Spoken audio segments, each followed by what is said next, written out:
11.4 kV transformer တွေအားလုံးဟာ DYN 11တွေရှိဖြစ်ကြပါတယ်။ထို့အတူပဲ 33.4 တွေရော 6.6.4 transformer တွေပါ DYN 11တွေဖြစ်ကြပါတယ်။ DYN 11ဆိုတာ primary မှာ delta ဖြစ်ပြီးတော့ secondary မှာ star connection လုပ်ထားတဲ့ transformer တွေဖြစ်ကြပါတယ်။ဒါဆိုရင် 0.4 kV ကို step down လုပ်တဲ့ transformer တွေအားလုံးကဘာကြောင့် DYN 11တွေရှိဖြစ်နေရတာလဲ။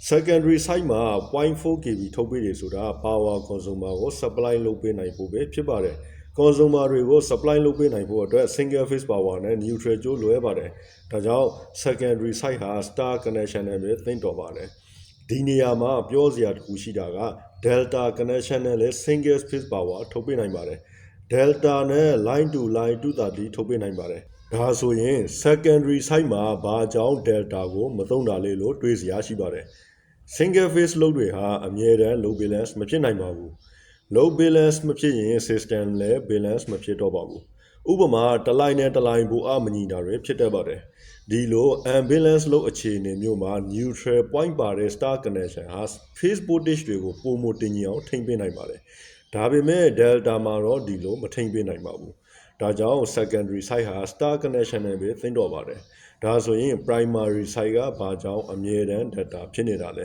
။ဒီအကြောင်းကိုဒုတိယပိုင်းမှာဆက်လက်ဆွေးနွေးကြပါမယ်။